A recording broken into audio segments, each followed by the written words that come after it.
शिवोहम। प्रणाम गुरुदेव। आप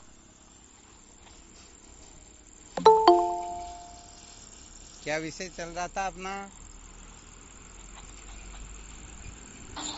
संसार को बनाए रखकर सत्य का साक्षात्कार नहीं किया जा सकता। बहुत बहुत अच्छी बात है।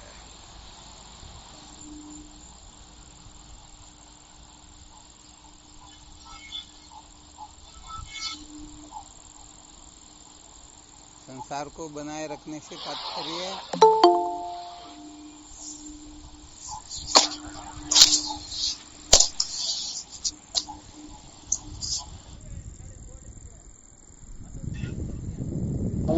कोटि कोटि प्रणाम। हाँ, शिवोहम। संसार को बनाए रखने से क्या तात्पर्य है? अनात्म पदार्थों में जरूर से ज्यादा महत्व बुद्धि रखने पर। इसका मतलब जरूरत हो उतनी महत्व बुद्धि रखनी चाहिए, है ना? वो तो बस निवृत्ति होती ही नहीं, उनको तो अनात्म बुद्धि बुद्धि तो उनमें रखनी ही नहीं है साहब, पर जरूरत से ज्यादा रखने पर उनसे बस निवृत्ति बड़ी टेढ़ी हो जाती है। हाँ, ये तो बिल्कुल सत्य वचन है। संसार मतलब जो इंद्रिय प्राण आदि है, मन ये संसार ही है। ऐसे इसी का नाम संसार होता है। अपना जो आग्रह होता है ना, चाहे पूर्व आग्रह हो, वर्तमान आग्रह हो अथवा भावी आग्रह हो, ये किसी भी प्रकार का आग्रह क्यों नहीं बैठा हो, इस आग्रह का नाम ही संसार होता है। जब तक ये आग्रह निवर्त नहीं होता ना, तब तक सचमुच में कहते हैं ना, वो ये बुद्धि जब परम सयानी हित अनहित चितवे तब प्राणी।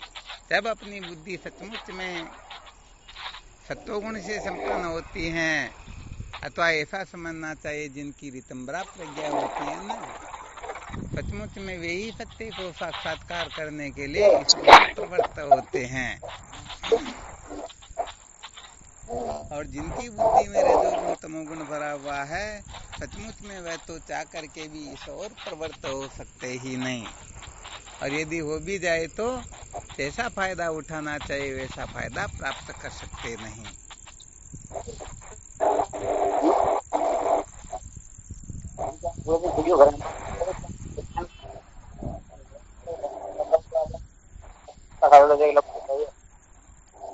आवाज आ रही है ना?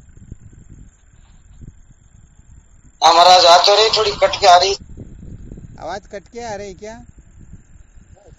क्लियर आ रही थी, बीच में 2-3 बार कटी थी, अब क्लियर। चलो कोई बात नहीं। हमारा तो बिल्कुल सही आ रही है। तो ये अपना जो आग्रह होता है ना,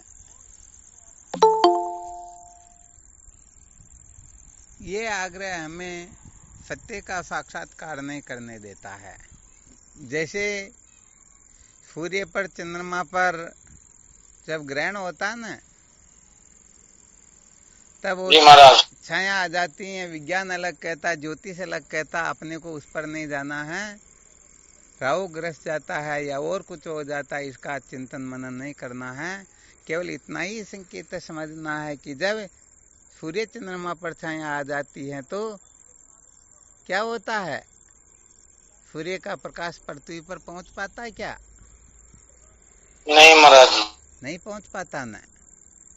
तो ऐसे ही ये आग्रह जो होते हैं, ये आग्रह अपने को सचमुच में सदा सदा के लिए भटकाते रहते हैं। ऐसा समझना चाहिए, ये आग्रह जो होता है ना, इनको संत शास्त्रों ने गुंडा बदमाश कहा है। क्या कहा है? गुंडा बदमाश का। अच्छा, कोई बता सकते हैं? कोई अपने घर में गुंडे बदमाश को रख सकते हैं क्या कोई? नहीं जी। हाँ, बिल्कुल नहीं रख सकते। वो तो कभी भी मर्डर कर सकता है, कभी भी कुछ भी कर सकता है। तो जैसे घर में गुंडे को नहीं पाला जाता है, वैसे ही इन आग्रहों को स्थान नहीं दिया जाता है। इनको स्थान नहीं देना चाहिए। यदि कोई आग्रह को स्थान दे देता है तो सचमुच में समझ लेना चाहिए ये आग्रह कभी भी उनको पूर्ण रूप से मिट्टी में मिला सकते हैं। क्या कर सकते हैं? मिट्टी में मिला सकते हैं, बेटा अपना पतन कर देंगे। ये बिल्कुल सत्य वचन होता है। इसलिए जीवन में जब तक आग्रह की निवृत्ति नहीं होती है, वैसे देखा जाए तो हमारे मूर्धन्य विद्वानों ने ज्ञान का फल यही बताया गया है, बुद्धे फलम अनाग्रह। ज्ञान वास्तव में उसी को कहते हैं जहाँ समस्त आग्रहों की निवृत्ति हो जाती है। यदि किसी भी प्रकार का आग्रह बैठा हुआ है तो समझ लेना चाहिए उतने अंश में तो ज्ञान शेष ही रह रहा है। और ये पहले बहुत बार बताया जा चुका है कि अंश मात्र ज्ञान भी अपने को पूर्ण रूप से संसार की ओर भटकाने का सामर्थ्य रखता है या नहीं रखता? रखता है।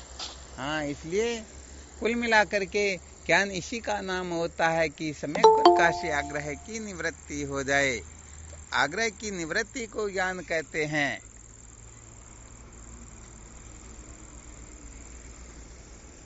और वैसे देखा जाए तो आग्रह जो होता ना, हाँ, ये आग्रह के सामने शनि राहु केतु ये सब पानी भरते हैं, क्योंकि ये इतना खतरनाक ग्रह होता है।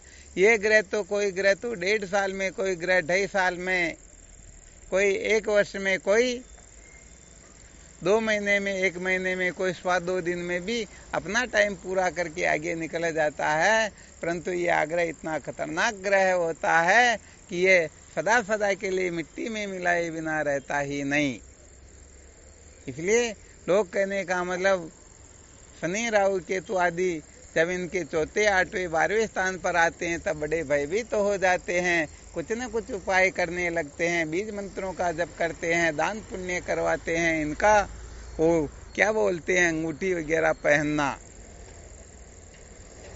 पहनते या नहीं पहनते? बहुत लोग करते हैं। हाँ, तो विचार करके देखो, जब संसार के लोग कुछ, हाँ, कुछ न कुछ करते ही करते हैं। तो जब संसार के लोग इतने सावधान रह करके इनसे बचने की चेष्टा करते हैं, तो हम साधक होकर के, सत्संगी होकर के, सत्य के साक्षात्कार की ओर प्रवृत्त होकर के इन गुंडे बदमाशों को अपने घर में कैसे बसा सकते हैं? बिल्कुल क्लियर ना?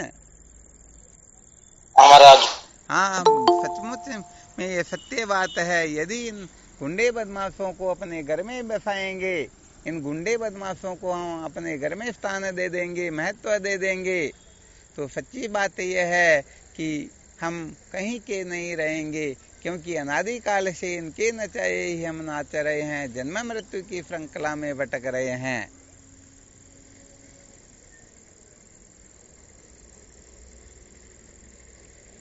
क्लियर ना?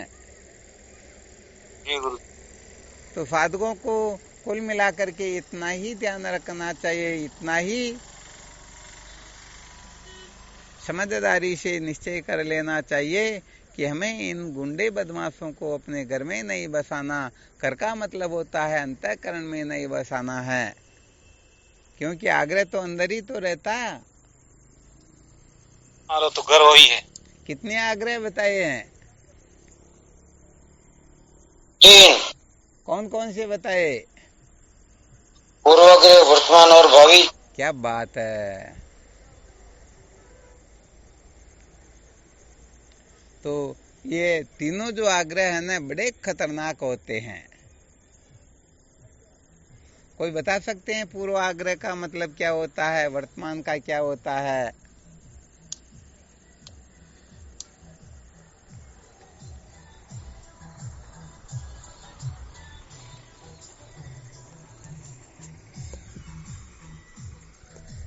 वर्तमान में तो महाराज हमारी ये कल्पना करते हैं कि ऐसा होना चाहिए, ऐसा होना चाहिए, इस ढंग से मैं रहूं, मेरे पास ये कार होनी चाहिए, फलाना होना चाहिए, वो होना चाहिए। आग्रह हो गया ना।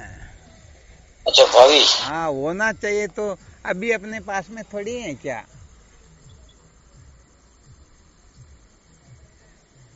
बात तो सही अभी नहीं है, वो कल्पना करते हैं। भविष्य की कल्पना करना भावी आग्रह होता है, और भूतकाल की कल्पनाओं में उलझे रहना यह पूर्वाग्रह होता है।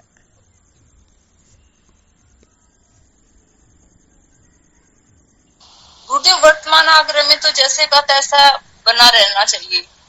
क्या बात, हमारा ये जो है ना, हाँ बहुत अच्छी तरह से ध्यान दे के सुनना कि हमारा पति पति बना रहे, पत्नी पत्नी बनी रहे, हमारा धन धन बना रहे, पद पद बना रहे, प्रतिष्ठा प्रतिष्ठा बनी रहे, हमारा जो कुछ भी है इसका इधर उधर कुछ हो ही नहीं, इसी को वर्तमान आग्रह कहते हैं। और पूर्व जो है वो यथास्थिति रहना चाहिए। हाँ बिल्कुल बिल्कुल, इनमें थोड़ा बहुत भी घटाबड्डी नहीं होनी चाहिए। हाँ, जो है उसकी यथास्थिति। हमारे जो भोगों के साधन है ना, ये कभी नष्ट न हो, हमारे ऊपर इनकी पूर्ण कृपा बनी रहे, कभी हमारे ऊपर कोप न करे, क्रोध न करे, कभी अपने को लताड़े नहीं, अपने को कोई टेंशन नहीं दे। अरे इनका नाम ही टेंशन होता है।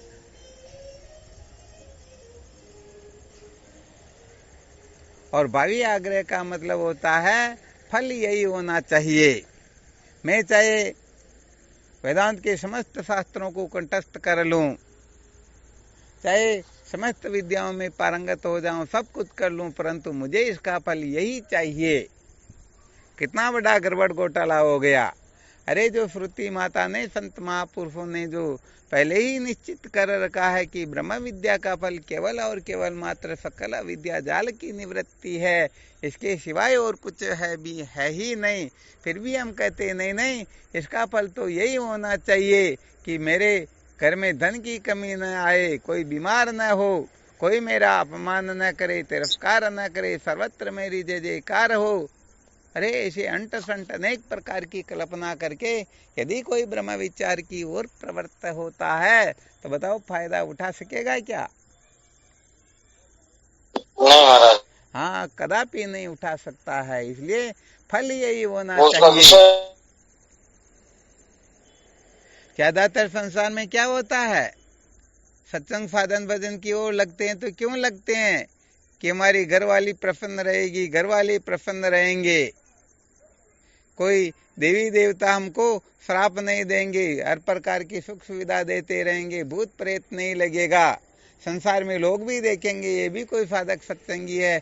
ऐसे पता नहीं अंट संट जो कल्पनाएं की हुई होती है ना, उनको लेकर के साधक उलझे रहते हैं। बताओ सम्यक प्रकाश से सत्य का साक्षात्कार हो पाएगा क्या?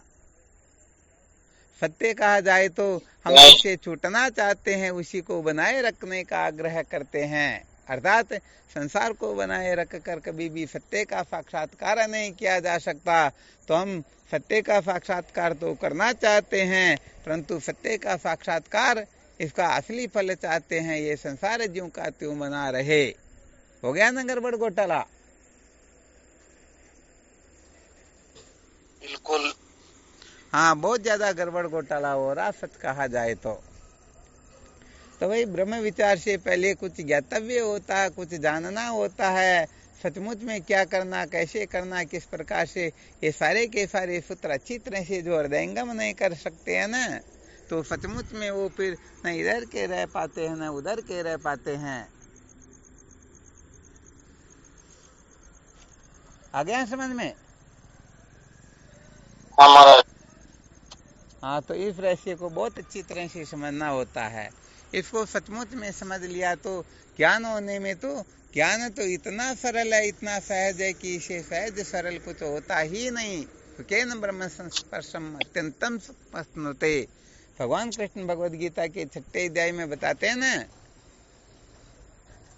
ये तो इतना सरल है, इतना सरल है। अरे अपना ही स्वरूप है, कभी अपने से भिन्न हुआ ही नहीं, तो जो अपना ही आपा है, जो नित्य प्राप्त है, हाँ जिसके खोने का ये पूरा जो ब्रह्मांड है, अनंत अनंत कोटि सृष्टियां जो है, ये सारे के सारे जलकर भस्म हो जाए, फिर भी अपने स्वरूप में किंचित मात्र हानि लाभ नहीं होता है, फिर भी हम कहने का मतलब इन कचरों में पड़े रहते हैं कि नहीं नहीं ये बिगड़ जाएगा, वो बिगड़ जाएगा, ये छूट जाएगा, वो छूट जाएगा। मानो हम जन्म ही इसी के लिए ले रखा है कि कुछ बिगड़ना नहीं चाहिए, बस मिलता ही मिलता रहे, नुकसान तो होना ही नहीं चाहिए, फायदा ही फायदा चाहिए। तो बताओ सचमुच में वह यथार्थ बोध प्राप्त कर सकेंगे क्या? हाँ कभी नहीं कर सकेंगे।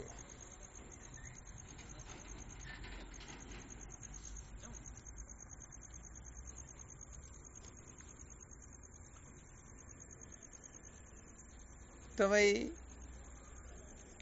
गड़बड़ ये होती है कि जैसे वो खट्टी चीज किसी में डाली हुई हो ना, फिर उसमें हम दूध को गर्म करना चाहते हैं तो बात बिगड़ जाएगी ना। बिगड़ेगी महाराज। हाँ, इसलिए सत्य के साक्षात्कार के साधक को बहुत अच्छी तरह से तैयार होना होता है, तैयारी करनी होती है। यहाँ पर कुछ भी गड़बड़ घोटाला चाहिए ही नहीं।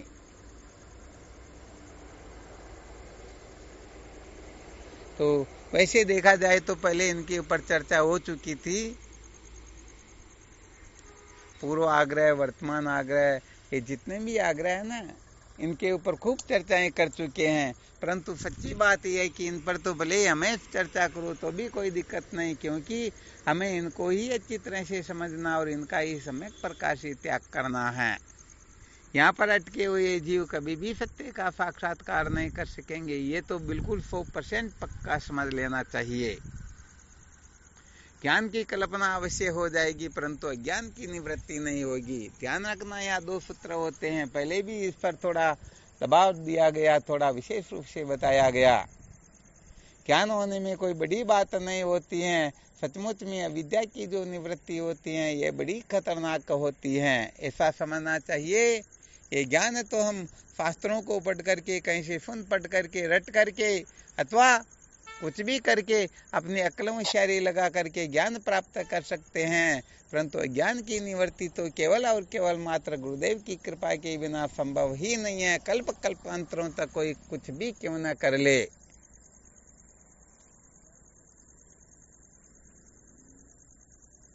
हाँ, हो सकता है किसी साधकों को ऐसा हो रहा होगा कि नहीं, ज्ञान होने के बाद में अज्ञान की निवृत्ति शेष थोड़े रहती है, परंतु यहाँ पर ये जो ज्ञान है, ये ज्ञान केवल मात्र जानकारी होता है, ये बनने वाला होने वाला ज्ञान होता है, जो सचमुच में स्वरूपभूत ज्ञान है। जिस ज्ञान से अविद्या तत्क्षण निवृत्त हो जाती है, सकल विद्या जाल की जिसे निवृत्ति हो जाती है, वह ज्ञान तो सचमुच में बड़ा विलक्षण होता है। उस ज्ञान की प्राप्ति के लिए ही परीक्षे लोकान कर्म चित्तान, इस श्रुति के अनुसार तद विज्ञानार्थम स गुरुमेवाभिगच्छेत स्मित पाणी श्रुत्य ब्रह्मनिष्ठम। ऐसा समझना चाहिए कि 1 नंबर का जो ज्ञान होता है वह ज्ञान की निवृत्ति करता है, और 2 नंबर का जो ज्ञान होता है, 2 नंबर का ज्ञान उस अविद्या को बहुत ज्यादा बढ़ा देता है, पुष्ट कर देता है। तो बताओ, अविद्या यदि पुष्ट हो रही है, अज्ञान यदि पुष्ट हो रहा है, तो ज्ञान हुआ या सचमुच में अज्ञान हुआ? ज्ञान ही हुआ। हाँ, ज्ञान ही होता है। इसलिए साधकों को बहुत अधिक सावधान रहना होता है। बाकी प्रत्येक क्षेत्र में हम जैसा चाहे वैसा कर सकते हैं, परंतु ब्रह्म साक्षात्कार के मामले में साधकों को थोड़ी बहुत भी गड़बड़ नहीं करनी चाहिए, तो क्योंकि थोड़ी बहुत गड़बड़ भी उनके लिए बहुत बड़ा नुकसान कर देती हैं। आ गया अच्छी तरह से समझ में?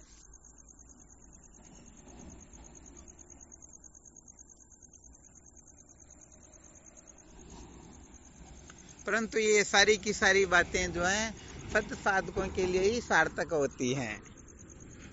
जो सचमुच में एकनिष्ठ होता है, जो बिल्कुल समर्पण होता है, क्योंकि वह जानता है कि हमको जो दिया जाएगा वही काम में लेंगे। बाकी के तो बड़े होशियार होते हैं, यहाँ जा करके, वहाँ जा करके, ऐसा करके, वैसा करके, कुछ ना कुछ करके ये प्राप्त कर ही लेते हैं। तो प्राप्त करना भी विधि पूर्वक नहीं हुआ, इसलिए ज्ञान भी फिर 2 नंबर का हो जाता है। कितने नंबर का हो जाता? नहीं करता, 2 नंबर का हो जाता है ना।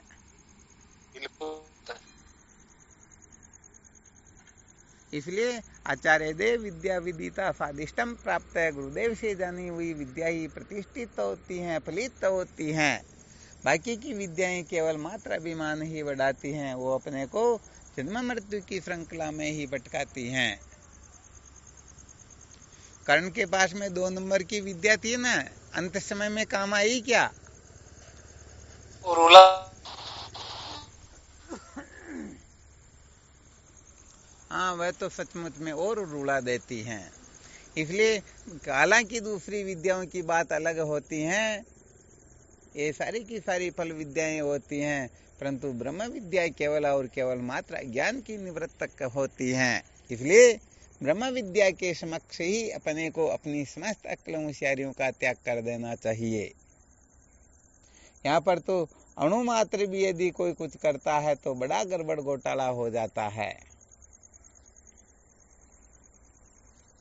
जैसे एक सुई की नोक से किसी कागज में या कहीं पर छेद किया और वहां से 10 मीटर की दूरी पर कोई खड़ा रह करके देखना चाहे तो उस तरफ कुछ दिखाई देगा क्या?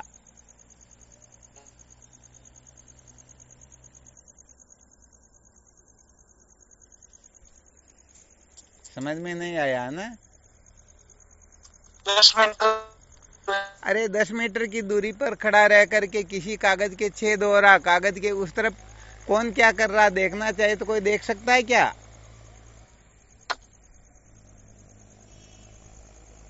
देख सकता है महाराज। हाँ, देख सकता है, वो छोटे से छेद से भी। 10 मीटर की दूरी पर खड़ा हुआ 30-35 फीट दूर है। दूरी दिखाई नहीं रहा। अच्छा, इतनी दूर भी देख लेगा क्या? 10-20 मीटर दूरी देगा, लेकिन तो सुई छेद कितना, सुई तो पूरी जानी चाहिए। हाँ, सुई पूरी जा रही ऐसा छेद है तो कितना देख सकेगा वो? 10-20 मीटर तो देख ही सकता है महाराज जी। हाँ, थोड़ा बहुत ही देख सकेगा ना। अच्छा, आवाज आप नहीं आ रही क्या? शिवोहम। हाँ, शायद आवाज साफ नहीं आ रही है ना। शिवोहम।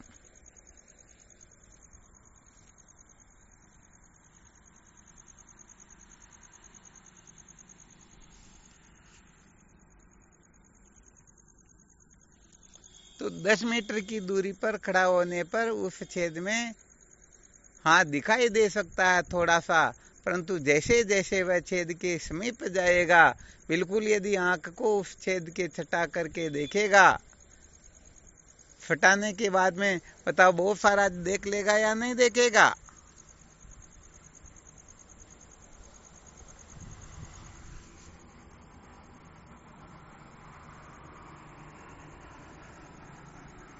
लगता शायद आवाज नहीं आ रही, नेटवर्क की प्रॉब्लम है।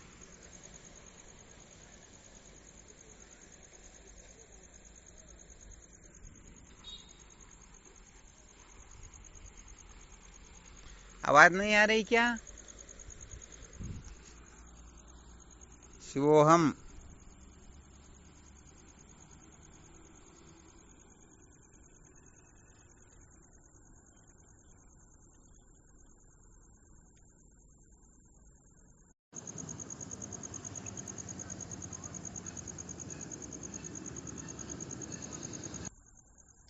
चलो ठीक बात है।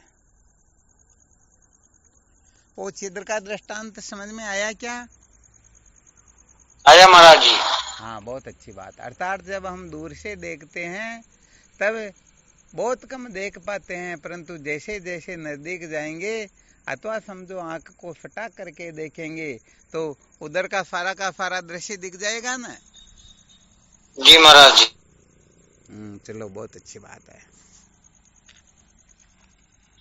तो बस इसी दृष्टि से अपने को देख लेना चाहिए। अर्थात अणु मात्र भी जो आग्रह होता है ना, हम सुई के छेद में देखते हैं कि नहीं इसमें तो कुछ दिखाई नहीं देगा, परंतु सब कुछ दिखाई दे सकता है। ऐसे ही अणु मात्र भी यदि किसी प्रकार का आग्रह शेष रह जाए तो ये भी अपने को संसार अरण्य में भटकाने का पूरा जिम्मेदार हो जाता है। पूरा विस्फोट कर देगा वो भी। हाँ, बिल्कुल कर देगा, क्योंकि हम जिन पदार्थों के प्रति आग्रह रख करके बैठे हुए हैं सचमुच में उनकी सत्ता ही नहीं है। अद्वितीय आत्मा तत्व के सिवाय जब कोई वस्तु उत्पन्न ही नहीं हुई, कोई है ही नहीं। अरे जब रस्सी में सर्प है ही नहीं तो बताओ हम दूध पिलाने का आग्रह करें अथवा मारने का आग्रह करें? हाँ, तो किसी प्रकार का नहीं होना चाहिए। हाँ, किसी प्रकार का आग्रह यदि कर रहे हैं तो वह अज्ञानी ही है। सचमुच में उनको यथार्थ बोध नहीं है।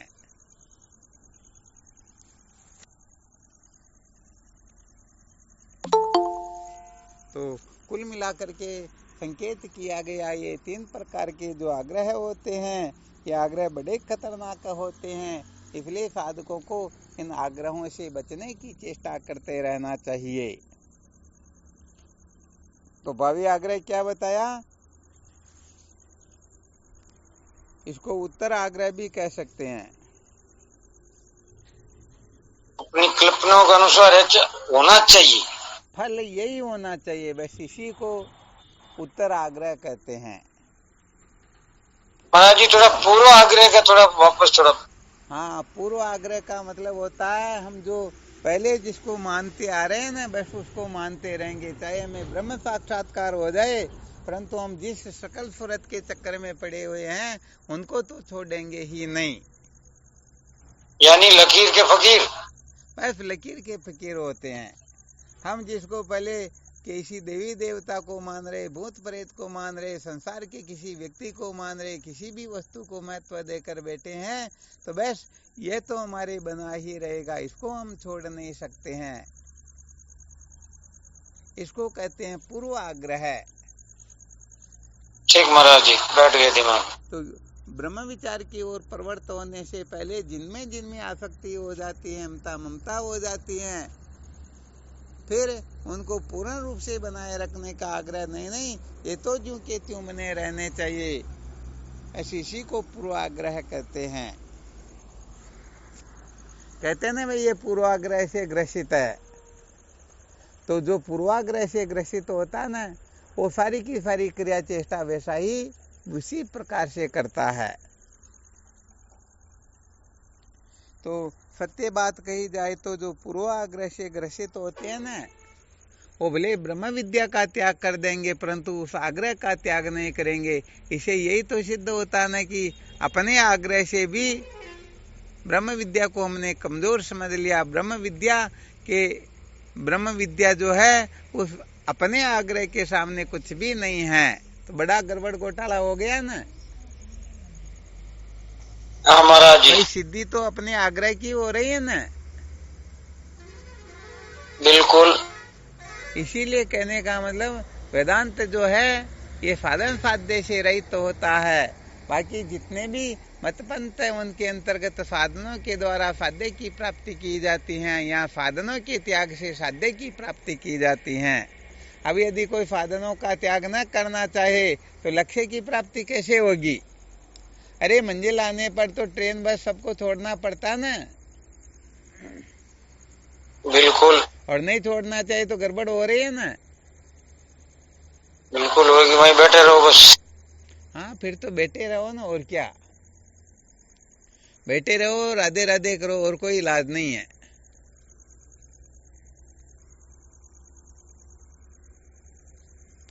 तो यहाँ पर साधन जो होता है, साधन केवल साध्य की प्राप्ति करवाता है। साध्य की प्राप्ति के पश्चात साधन का त्याग हो जाता है। बताओ यहाँ पर साधन महत्वपूर्ण है या साध्य महत्वपूर्ण है? साध्य। हाँ, महत्वपूर्ण तो साध्य है ना, क्योंकि उसकी प्राप्ति के लिए इसको पकड़ रहे हैं। उसकी प्राप्ति हो गई तो उनका त्याग कर देते हैं।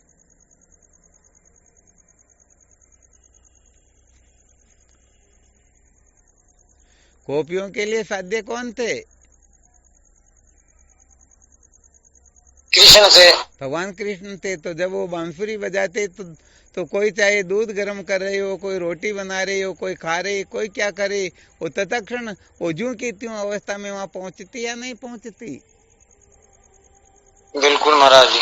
अब वो पूर्व आग्रह से ग्रसित रह जाए, नहीं हमारे पतिदेव क्या कहेंगे, हमारे भाई बंधु कुटुंब परिवार वाले क्या कहेंगे, अरे ये शास्त्र से विरुद्ध है या अविरुद्ध है, ऐसा करना चाहिए नहीं करना चाहिए, ऐसी पचासों बातें मन में घुमा लेते, तो बताओ उनको भगवान नारायण की प्राप्ति हो सकती क्या?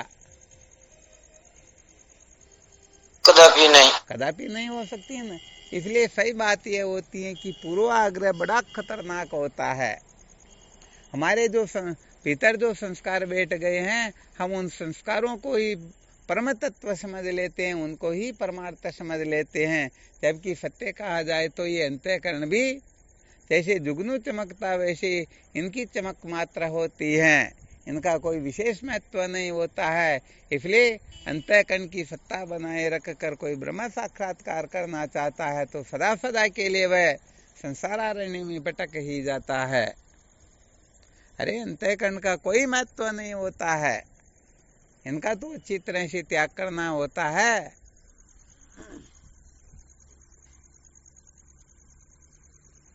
आ गया ना अच्छी तरह से समझ में? जी महाराज जी। हाँ, तो साधकों को पूर्व आग्रह का मतलब हम पहले जिस सकल सूरत को मानते आ रहे हैं बस उसी को मानेंगे और किसी को महत्व देंगे ही नहीं। वर्तमान आग्रह का मतलब हमारे ये जो है ये बने रहने चाहिए, इसमें कहीं गड़बड़ घोटाला नहीं होना चाहिए। और उत्तर आग्रह का मतलब फल यही होना चाहिए, हमें ब्रह्म साक्षात्कार भी हो जाए परंतु हमारे घर में अरब खरब रुपए की तिजोरी तो भरी ही रहनी चाहिए, या ऐसा होना चाहिए वैसा होना चाहिए। कुछ भी फल की कल्पना कर सकते, कोई बड़ी बात तो है नहीं।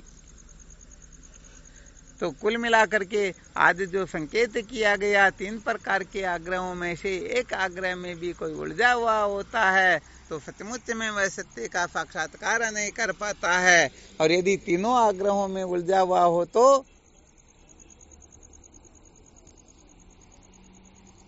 क्या होगा? प्रश्न ही पैदा नहीं हो सकता, प्रश्न ही पैदा नहीं हो सकता। हाँ, बिल्कुल सत्य वचन है।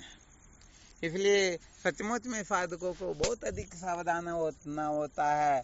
सचमुच में सत्य कहे तो अपनी कल्पनाएं जो है इनका कोई महत्व नहीं होता है।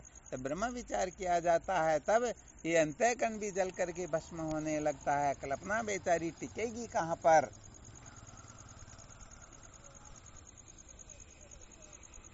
तो कुल मिलाकर के अपनी कल्पनाओं को महत्व दे करके, जानकारियों को महत्व दे करके, अपने संस्कारों को महत्व दे करके, अपने धर्म कर्म को महत्व दे करके, अपनी मर्यादाओं को महत्व दे करके, अपने कुटुंब परिवार की व्यवस्था को महत्व दे करके, हरे संसार को महत्व दे करके कभी भी सत्य का साक्षात्कार किया जा सकता ही नहीं। इसलिए सचमुच में सत्य कहे तो सबसे पहले तो शरीर से वैराग्य धारण करना होता है, फिर इंद्रियों से, फिर प्राण से, फिर मन से, फिर बुद्धि से। जब तक हम इनसे विरक्त नहीं हो जाते हैं तब तक ये जीव संसार के भोग पदार्थों के पीछे शब्द स्पर्श रूप रसगंध के चक्कर में पड़ा ही रहता है और यहाँ पड़ा ही रहना चाहता है, उठने की तो इच्छा होती ही नहीं।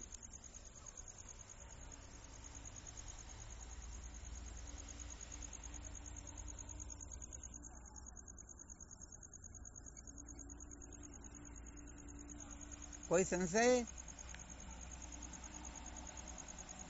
नहीं महाराज जी। नहीं है ना? हाँ नहीं गुरुदेव, कोई संशय नहीं। हाँ, बहुत बहुत अच्छी बात। इसका खूब चिंतन मनन करो।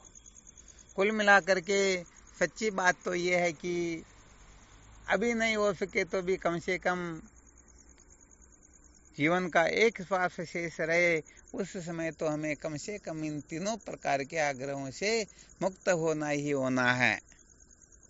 परंतु अंतिम श्वास में भी यदि ये काम नहीं कर पाए तो सचमुच में ये मानव जीवन व्यर्थ चला गया।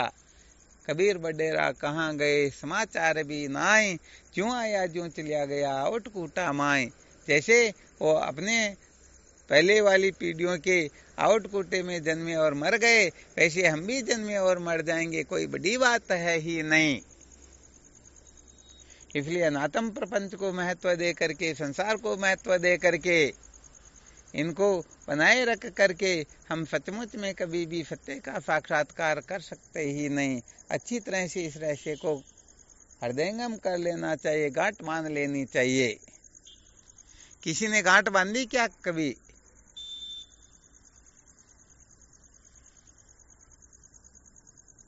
गांठ बांधने का मतलब क्या होता है?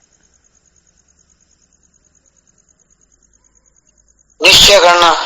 हाँ, निश्चय करना। परंतु उस निश्चय को ये दृढ़ निश्चय करना, दृढ़ निश्चय करना। हाँ, उस निश्चय को ये गांठ याद दिलाती रहती हैं। अपने कपड़े में कहीं पर गांठ लगा लेनी चाहिए कि आज से मैं मेरे जीवन को इस प्रकार का बनाऊंगा।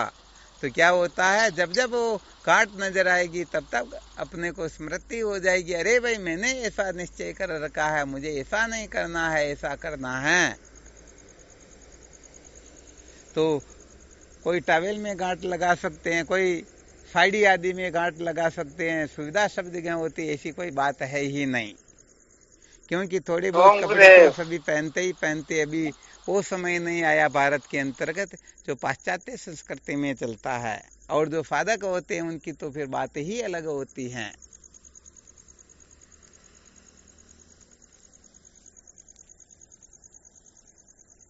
चलो ठीक है, साधक लोग कोई गांठ लगाना चाहे तो देख लेना, किसी के भी गांठ लगा सकते हैं। ऐसा कोई संकेत रख सकते हैं जो बार बार अपने को चिंतन करवाए कि अरे भाई मेरे को 3 प्रकार के आग्रहों से ऊपर उठना है, इनसे मुक्त होना है, इनके चक्कर में नहीं पड़े रहना है।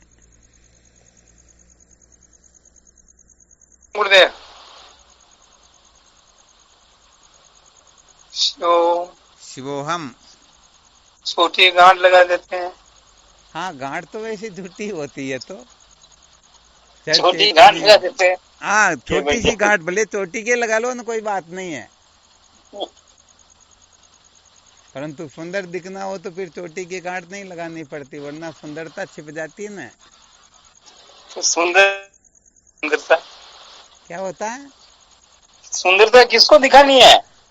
अरे भाई, अब आपकी बात अलग, अब आप तो निवृत्ति परायण हो गए, आपका तो अंतिम समय भी आने वाला। अभी तक जिनको संसार में बहुत जीना, बहुत मौज मस्ती मनोरंजन करना, उनको तो दिखाना होता है ना, सभी एक जैसे थोड़े होते क्या?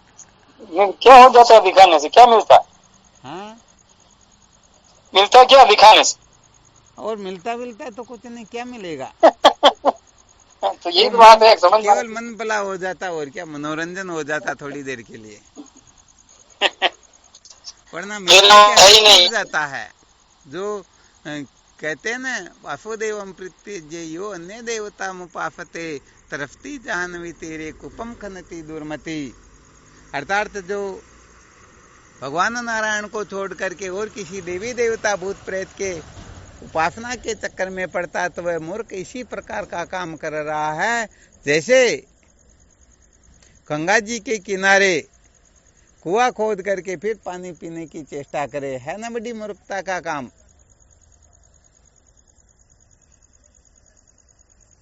आवाज आ रही है? हाँ बिल्कुल, मूर्ख तो ये पानी से एकदम निर्मल स्वच्छ बह रहा है, और फिर वो मेहनत करा फालतू की। बस ऐसे ही, अरे नित्य शुद्ध बुद्ध मुक्त अद्वितीय आत्मा तत्व जो है, जिसे परमानंद कहते हैं, वो आनंद अपने को नित्य प्राप्त है, परंतु फिर भी नहीं, उनके बिना मौज मस्ती मनोरंजन नहीं होता है। ऐसा होना चाहिए, वैसा होना चाहिए, ये कैसे छूट जाए, वो कैसे छूट जाए, ऐसी अनेक प्रकार की कल्पना करके ये जीव जन्म मृत्यु की श्रृंखला में भटकता ही रहता है। इसलिए जो सचमुच में सूरवीर साधक होते हैं ना, जिनको इसी जीवन में आत्मलाभ प्राप्त करना है, जिसको भी अब कभी माँ के गर्भ में उल्टा नहीं लटकना है, वो तो निश्चित रूप से गांठ लगाएंगे ही लगाएंगे, क्योंकि वो सचमुच में अविद्या के बंधन से मुक्त होना चाहते हैं।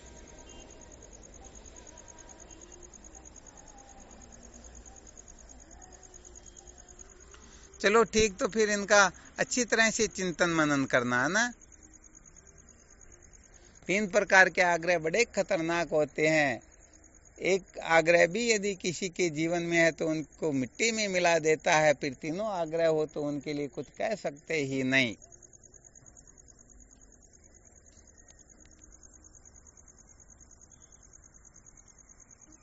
ठीक, शिवोहम शिवोहम, शिव चरण में दंडवत प्रणाम।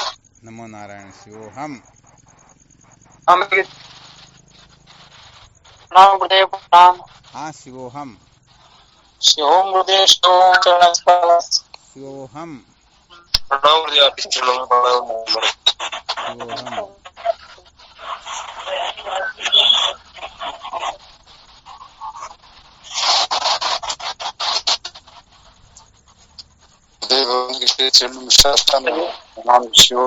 शिवोहम।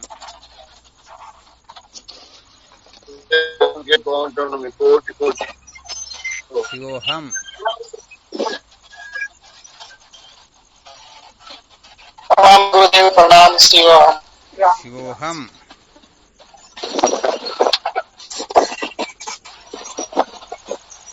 राम गुरुदेव शिवोहम। शिवोहम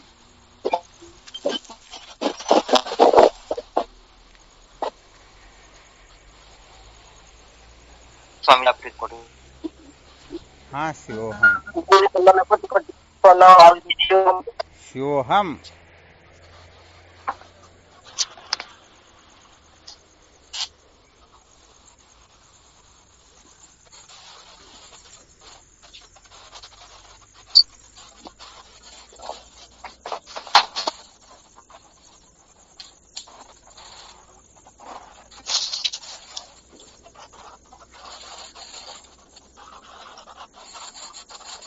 ओम बोले शिवम। हाँ शिवोहम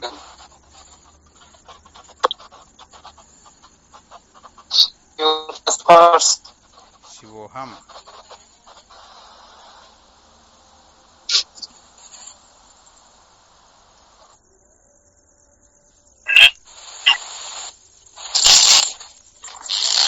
ठीक शिवोहम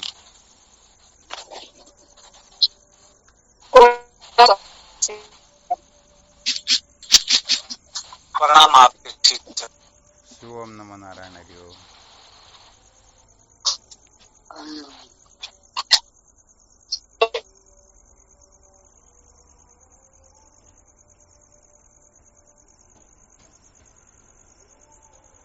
शिवोहम।